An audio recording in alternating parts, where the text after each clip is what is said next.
Thokozani Ndawuwe. Ngiyabulisa esikhathini samanje kuyimina indodana yakazwane yena uMntungwa uZikode Maphikela Linda Mkhonto yena umthandazi okhethekileyo umkhulu Dabula Malwandle Dabula Izizwe. Ngiza kini esikhathini senu espacini senu ngithi ngizokhulumisana kanye nani entambameni yanamhlanje ngamaphuzu athize ebile ukuthi azokhanyisa indlela kwabanye njengoba nami ngikhanyiselwe indlela.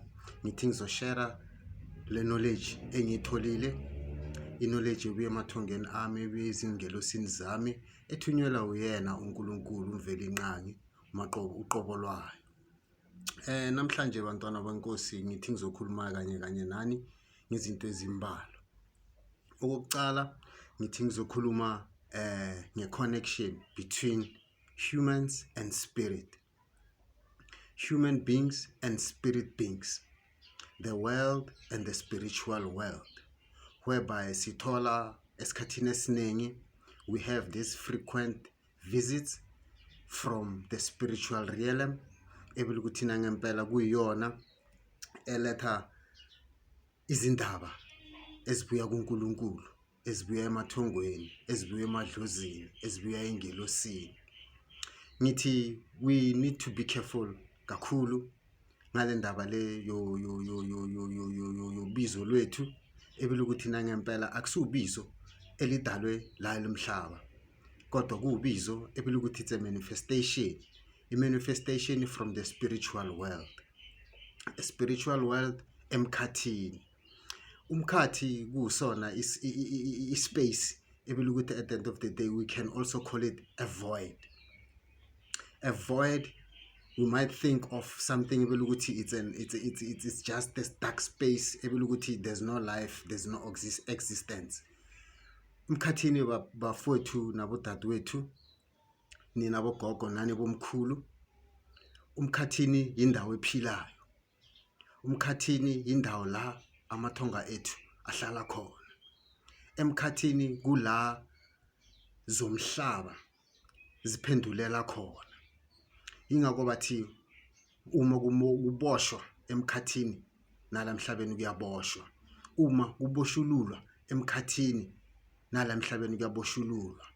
The very same thing esi-experienceayo la emhlabeni nengelosi zethu za-experience emkhathini. Kodwa emkhathini it's a place of answers, it's a place of solutions, as much as it's a place of curses and a place of blessings, whereby we receive impilo khona. Our plan before sifika kulo mhlaba it's planned emkhathini kuqala ukuze mina ngibe khona namhlanje nalobizo lwami. It's something that was planned emkhathini. It's something that was organized for me. Uma ngiza kulo mhlaba organizedwa emkhathini. Ingelosi zami zihlala emkhathini, ingelosi zethu sonke zihlala emkhathini. Ububi buhlala emkhathini kanye nobuhle nabo buhlala emkhathini. Ingakho kakhulu mawuthi uyabhekisisa sifanisa emkhathini nangaphansi kwamanzi, because of ngaphansi kwamanzi kula amandla amakhulu akhona. Ingakho kubhabhadiswa emanzini, ungakho kuthwaselwa emanzini, because of that's where the Spirit of God it's more relevant, it's more alive lapho, because of his kingdom it's also emkhathini.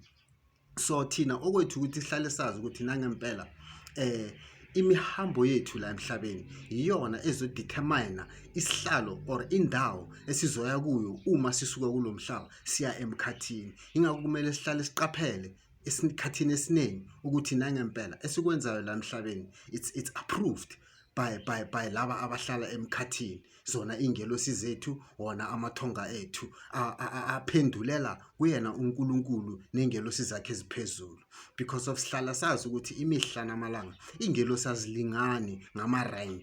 Ingelosi azihlalanga esihlalweni esifanayo. Each and every ingelosi inala ibelonga khona.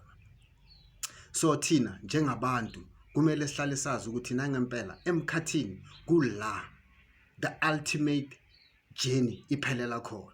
Kula our spiritual beings comes from, kula ithunywa, kula imilayeza, konke lokho okumayelana nathi la emhlabeni kuvela khona.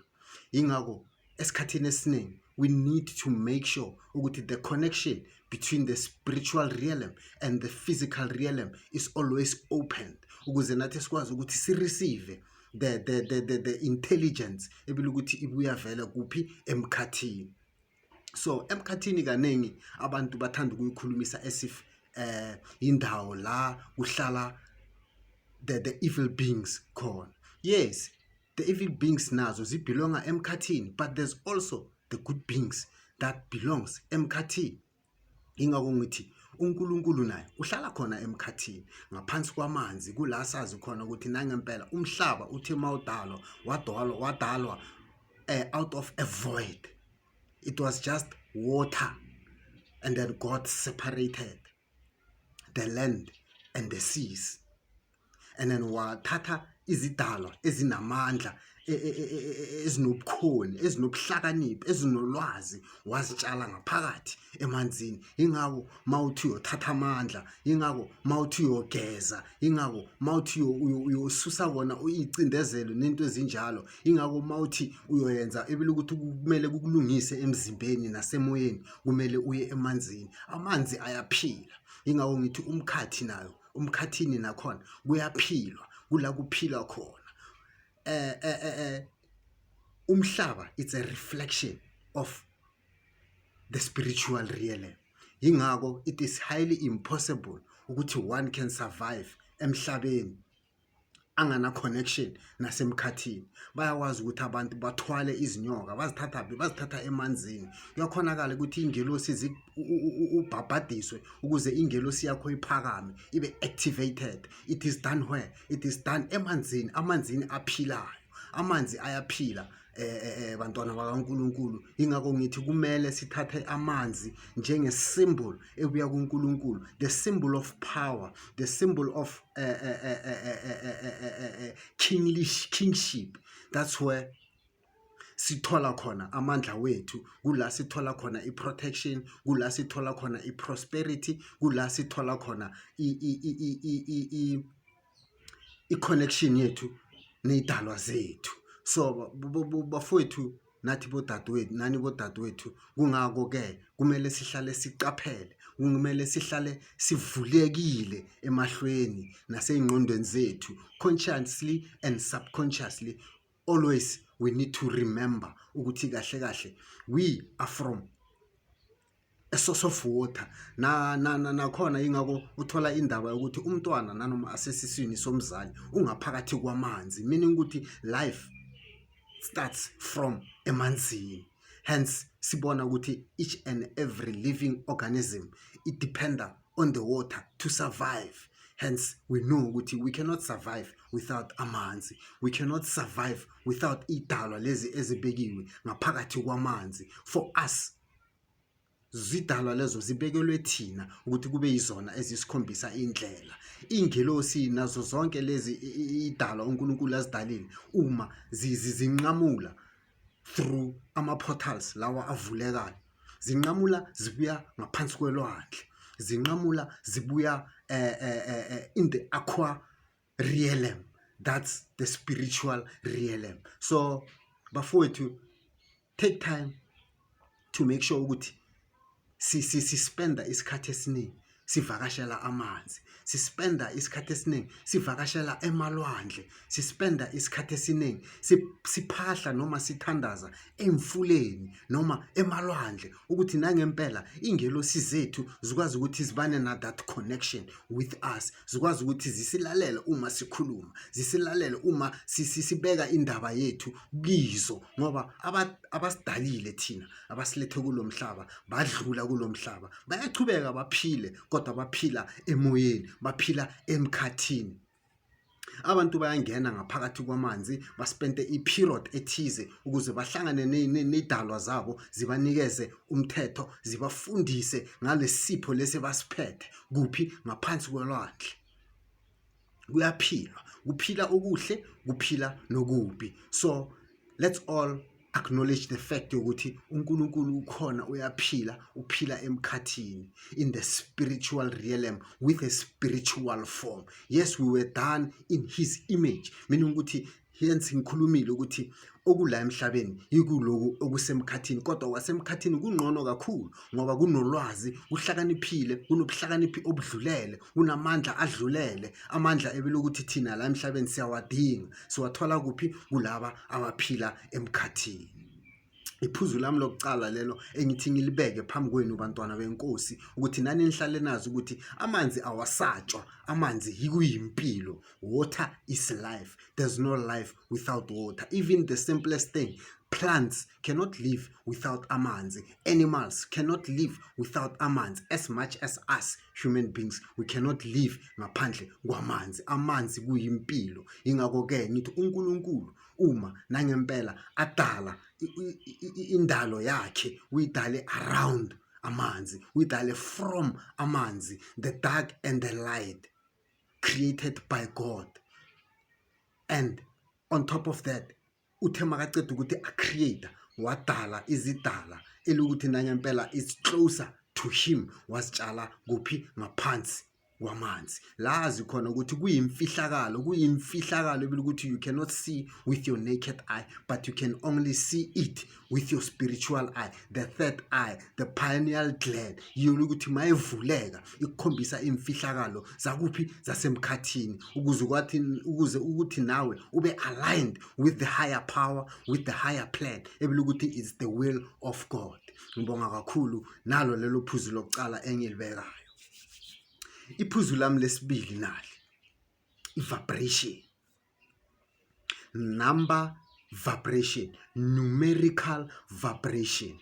Number is not just a thing ebelukuthi icreated out of a man's intelligence. No, amanomboro yiwo lawa kanye abelukuthi determine each and everything. The vibration of a number.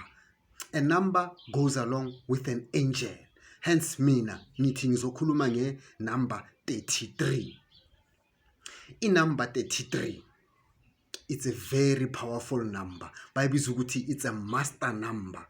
If uyazi ukuthi wena empilweni yakho time and again ukwazi ukuthi uhlangane ubonana number 33, mathi ubheka isikhathi sithi 33, mathi ubona registration yemoto ithi 33, la ubheka khona zikhipha i33 ngobuningi. You must know ukuthi you are in the right path, you are in the favor of a higher being, you are in the favor of that intelligent angel ebelukuthi nangempela is an angel that walks with the number of 33. Siyazi ukuthi sonke ukuthi number 33 kuyiyona number, it's also a degree, 33rd degree. That's the highest class of a number. That's the highest class of qualification in terms of spirit and in terms of your relationship nedlozi lakho, your relationship nengelosi yakho. Ebelukuthi each and every time it representa number 33. Each and every time mawuhlala uyibona le nomboro uhlala wazi ukuthi nangempela your angel is with you, is amongst you at that present moment, and then is trying to communicate with you, or is trying to save you from imminent danger, or is trying to bring luck upon your life, or is trying to share a light or give you intelligence. Number 33. Ingako nanoma uthola abantu ebilukuthi bahlangana, owesimama nowesilisa, wesimama naye ahlangana nayo le nomboro, nalo wesilisa naye ahlangana nayo le nomboro bathi 33. That's when you find duality, the duality of spirits. 3 and 3 comes together to be 33. Then you know ukuthi that's your soulmate. Then you know ukuthi your coming together wasn't just because of I can say not just only because of love, but power beyond love, angelic power. Ipower ebelukuthi nangempela yona enihlanganisayo nina nobabili ukuze nangempela izipho lezi ezitshaliwe ngaphakathi kwenu zikwazi ukuthi zimanifeste. So if at all you see a number 33, you need to communicate with that number.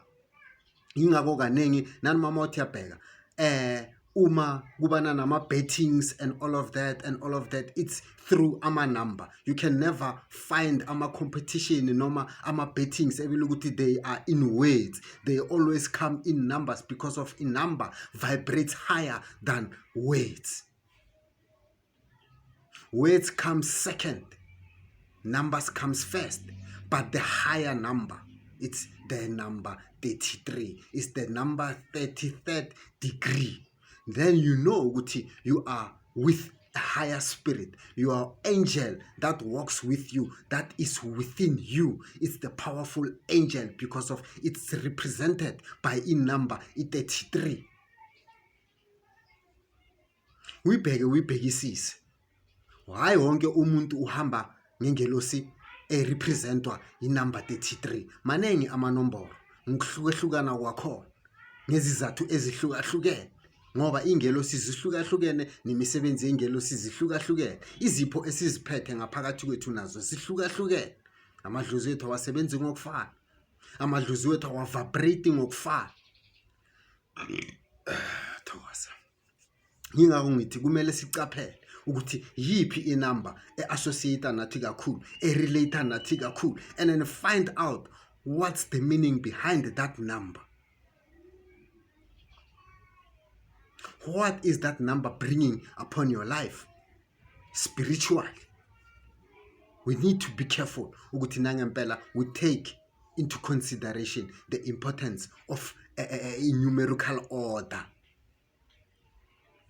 Njengoba uthiyabheka mathematics and physics, those are the two major subjects, if I may put it that way, that dominates the earth.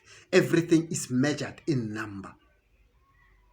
NoNkulunkulu naye makabathuma emandulo ukuthi bamakhele amathempele nani bheka banikeza specific measurements based on numbers.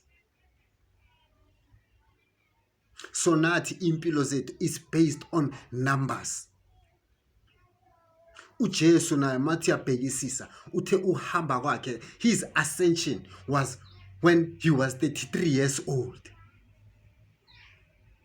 Maningi amavese eBhayibhelini akhuluma ngani? Akhuluma nge-33 because of that number. It's a higher number. It holds within itself a higher vibration. So qaphela ubhekisise ukuthi wena inumber erelate nawe yipi leyo. Umlayezo wami wesithu lo ongifuna ukuthi ngimchazisele wona njengoba nami ngichaziselwe wona ku message nami unguthole esithunyweni sami ukuthi yazisa abantu ngokumcokwa ukuthi why a number is so important empilweni zethu. Mina inombolo engivibrate ngayo is the 33 degree. That's my spiritual number. That's my lucky number. Ngiyabonga kakhulu. Hlale sazi ukuthi phezukwalo inumber. Hence I've said ukuthi it's a vibration. Meaning ukuthi if that number vibrates towards you, it means ukuthi your angel or spirits from the other sides are coming closer and closer to you numerically. So we need to be careful ukuthi nangempela we understand the importance of amanumber empilweni zethu. Thokoza. So ngizoza ephuzweni lami lesithathu. Iphuzu lami lesithathu ngizokhuluma nga the same vibration but this time a sound vibration. Ingako amathonga ethu, amadlozi ethu kakhulu badingani isound. Ingako kaningi nanoma batrya ukuyenza ifrequency for them to communicate with us, it comes the sound in your ear. That's a vibration. That's an open communication. You need to tune it. You need to communicate nabagini laba batrya ukuthi ba communicate nawe ukuze ubatshele ukuthi okay, the sound is fine. Ngiyakwazi ukuthi nginizwe ngale sound high or low, so that the vibration ye sound mayisundela kuwe, inkulumo zikwazi ukuthi zifike kuwe through the vibration of the sound. Ingakho kakhulu uma uthi uyabheka abantu abathanda ukuya emanzini, abanye bahamba ngamaphondo, abanye bahamba ngamapyempyeti, abanye bashaya iy'nkwele to summon the spirit under the waters. Through what? Through the vibration of a sound. Ihamba ngama waves. It's a wave. A sound, it's a wave. A sound is not just an entity. It's just a beat. But it's also an element, a spiritual element that is used spiritually to communicate with us, the living beings, la emhlabeni, so that nathi singakwazi ukuthi si communicate with them. The beating of the drum from emandulo. Masiza ngezinto zesintu noma siza ngezinto zomoya, we use drums, sishaya amaphondo to summon the spirit so that the spirit can manifest. Ingako kanengi mawuthi the messages, they come through songs because of it's a vibration. It's something that hits you hard. It's something that lasts longer. It's something that attracts your spirit towards that sound that comes with the vibration, the waves. Shaya isigubhu ugide. That's another form of communication. That's another form of celebration. That's another song of communication with the dead. Basemkhathini. Ziningi inkathi la uthola ukuthi mawuthi uhlezi uyizwe lento ithi twi, noma uzwa indlebe yakho ithi vu vu vu vu vu vu vu vu vu, wazi ukuthi they are tuning the sound, they are opening the vibration, they are aligning the physical with the spiritual through a sound, through hearing. Ingako ukuthi we have lama senses. Hearing is part of those senses. As much as the third eye to see, it's part of our senses weight. So we need to also respect the vibration that comes through a sound so that it can be open, spiritual in terms of a communication. A sound ibaluleke kakhulu. Ingako it vibrates towards us. It can vibrate in a negative way, it can vibrate in a positive way. But through abantu abathandazayo, through abantu abane connection namathonga abo, namadlozi abo, neingelosi zabo, neithunywa zabo, the sound only brings warning, only brings good luck, only brings messages ezibuya kuNkulunkulu nasemathongeni ethu. Ingako kumele sihlale sivulile the sense of hearing. We need to listen. We need to hear what God wants us to do, what God is saying to us through His sound, through His voice. Ngiyabonga. Ngizoza ephuzini lami lesine. Dark and light, good and bad. Bantwana bakaNkulunkulu, this world is determined by or is controlled by good and bad. It depends ukuthi wena uvibratela towards which one, the good or the bad. But emkhathini kunalaba aba evil, emkhathini kunalaba aba good. The good news bearers and the bad news bearers, the cursers and the blessers. Ingako uNkulunkulu uthe makawudala umhlaba wathi makube nasemini makube nasebumnyameni. Ezenzwa ebumnyameni izinto eziyenzwa ngenhloso yokuthi zingabonwa, kodwa izinto eziyenza ekukhanyeni zenza ngenhloso yokuthi zibonwe. It's another form of celebrating the gift that is within us if we do it in the light. Light brings prosperity in life. Light brings the connection from God. Light brings good life. Hence, when there is light, everybody can see. But when it's dark, everybody cannot see unless ilihlo lakho lesithathu livulekile, your third eye. Ingakho ngithi, let's be sure which side do we choose to work for? Which side do we choose to represent? Which side do we choose to be governed by? Bantwana bakaNkulunkulu, let's choose the side that leans with the lightness, because at the end of the day, even in the darkness, God can be the light. Nanoma kunzima ucindezelekile, kodwa ukukhanya kaNkulunkulu ukakunikeza lokuphakama. Ukukhanya ukuhambisana nokuhlanziseka nokugezeka. Redemption also walks with light. Abantwana bakaNkulunkulu bahamba ekukhanyeni, abantwana bomubi bahamba ebumnyameni. Ingakho mina I'm here today to promote the light upon the earth, to fight on behalf of the light. Nanoma ngahlaselwa ubumnyama, kodwa ngiyathemba imihla namalanga wokuphila kwami ukuthi ukukhanya ukona okuzongisindisa.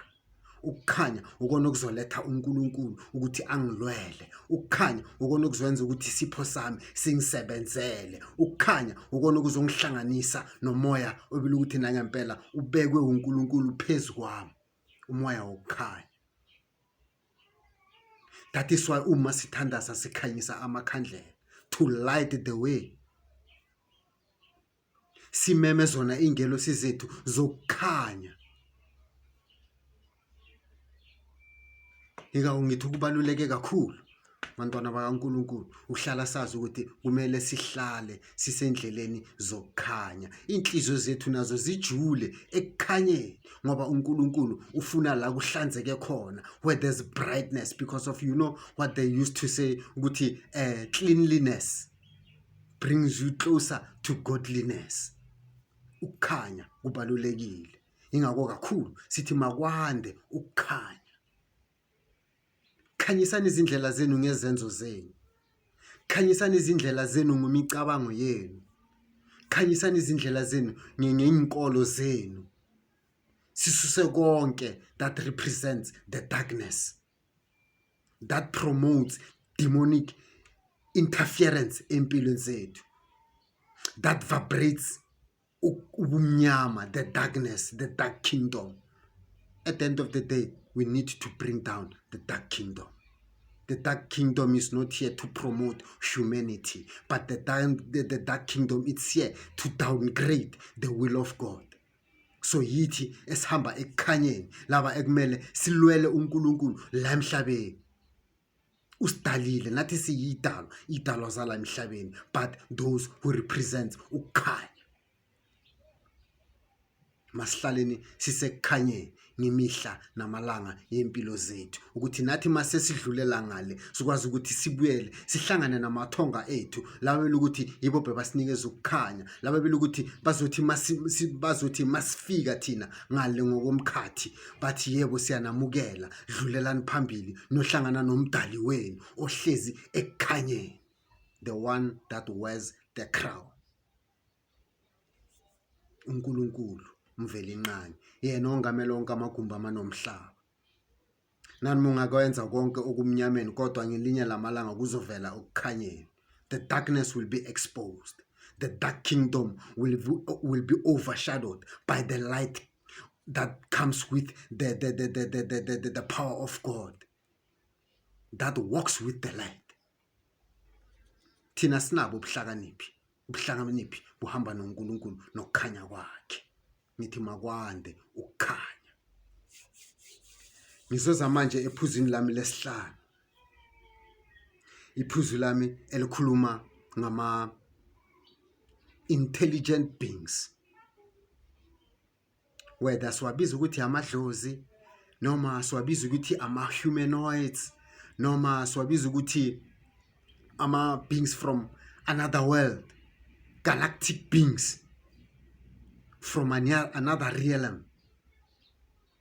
Tina, we are governed by the higher power. We are guided by the intelligence of God that is within the intelligence of our ancestors. Thina okwamanje sinokuthi masilele siphuphe izidalwa ebile ukuthi zange sazibona ngamehlo. Siphuphe ama-creatures ebile ukuthi zange sawabona ngamehlo. Siphuphe ngidalwa ebile ukuthi you can say ziyathusa because of you are not used to them. Yes, some of them, they come from the dark kingdom, but some of them come from the light kingdom. Ezibalulekile ezimqoka yilezi ezibuya kuNkulunkulu ezilethele wena imilayezo. Hence we come from one source. Each and every living organism, spiritually or physically, it's created by the intelligence of God, by the wisdom of God. Sometimes unokuthi molele and you dream of these tall people, these tall animals. But in your dreams, you walk with them, you talk with them. They show you the light. They show you hidden things. They bring revelation upon your life. Okwenzeka emkhathini. Because of them, you know what you know here, and you can use your power and the intelligence that comes with your power. Fear is not one of our gifts, but fear is also a curse from the dark kingdom, so that you may fear these beings, so that you may fear these animals and say, no. Lokhu kubuya ebumnyameni bulethe ububi empilweni yami.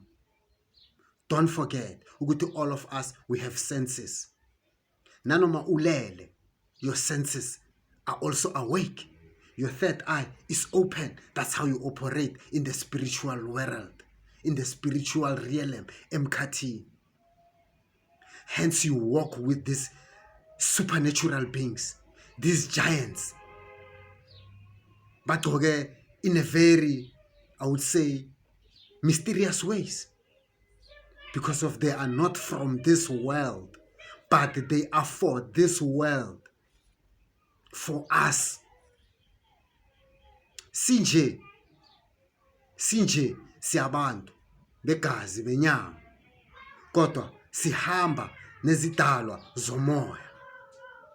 Ebile ukuthi esikhathini esiningi yizo eziletha le milayezo. Bakhona abanye they dream about ama-spaceships. Because of those things, they exist, they are there. Those beings are there.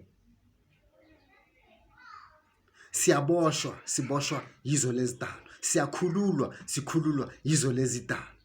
Impilo zethu zicindezeleka yizo lezidalwa. Basebumnyameni uma baguqa, bayenza imihlolo yabo, bayenza imimagic yabo, babiza, they summon the power from kuzo the same ispirit zona lezidalwa.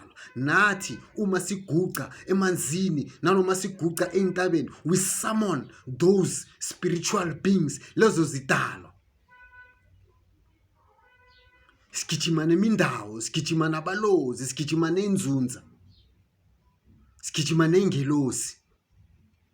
Beings which are not from this realm, but as I've said, they are for this realm. To bring light, to bring good news from God, to bring prosperity upon our lives. So ingako ngithi, we need to be aware, we need to be careful that we are not alone. Kule planet, yes, it's based on humans. But there's also a universe. There are other planets. And all of us, we were created by this one supreme God. So meaning we are family. thina siyabantu, we are a young existing generation of humans, of beings. Uma sidlula kulo mhlaba, we graduate into another realm whereby we will experience what we didn't experience kulo mhlaba. Yingako amathongo ethu mawawela ngale, izingelosi zethu mazingale, ubuhlakaniphi babo buyanda, ulwazi labo buyanda, because of now they operate in a very, very different form, in a higher form, closer to God or closer to the evil one. Yingako ngithi masi associate ourselves nale nyoka lezi siziphuphayo ezinkulu, gigantic snakes, ebile ukuthi ukwazi ukuthi ukhulume nayo, ikhulume nawo in your own language. We can say it's mystical because of it's something out of this world. Yes, it's something out of this world, but for this world. Mina nyanibonga bantwana bakaNkulunkulu, ngithi bambani nibambisise, ngoba la emhlabeni is not the end, but it's the beginning. It is where reincarnation takes place for us to be perfect, for us to be better beings, for us to graduate. We are here to correct. We are here to learn. This is a school for everybody, for each and every living soul. Sizodlula ngelinye lamalanga, isikhathi sibekwe uNkulunkulu umdali, kodwa konke lokho sizoku-experience ngale kumele sikufunde ngapha, because of ngale isikhathi sokufunda asikho. It's time to act spiritual.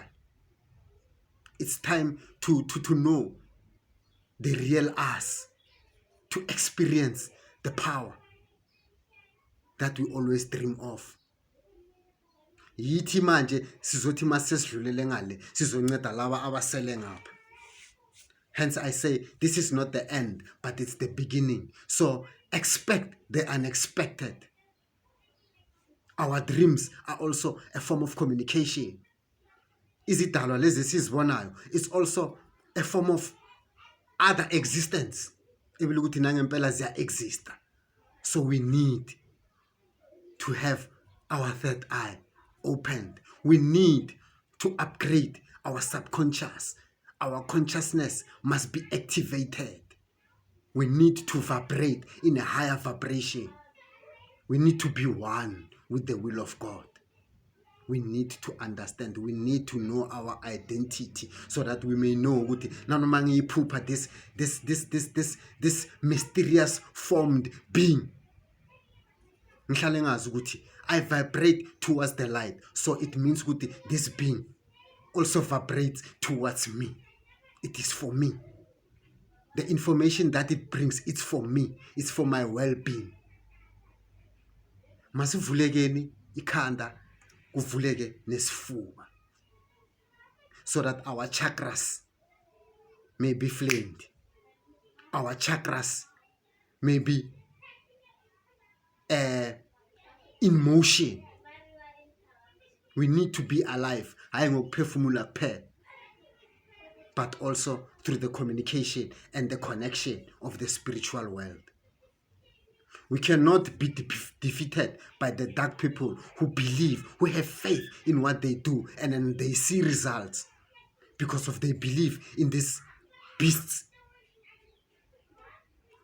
They use the same beasts to come and curse our lives. So Nati, let's use the same beings, not beasts, but beings, to uncurse our lives. Ngibonga kakhulu. Ngiletha wona lo mlayezo. Ngithi makezwe onendlebe. Let's vibrate. Let's use our vibration. Let's be opened. Ama senses wethu wonke mawasebenze. Amaphupho wethu mawaconnecte nathi, akhulume nathi. Siwaphendule ngemisebenzi and understanding. Kakhulu mina I like to say I hate to understand because of under kungaphansi. I prefer to overstand because of over kungaphezulu. Hence I believe ukuthi I vibrate higher. Konke okubuya kimi, konke okungokwami, nathi sonke must be over. uNkulunkulu usidalile asenza inkosi nezinkosikazi zalomhlaba to rule the world. Hayi ngokuhamba ngaphansi kodwa ngokuhamba ngaphezulu. We need to walk on the blueprints of God. We need to do what he does. We need to see what he sees. We need to talk his language.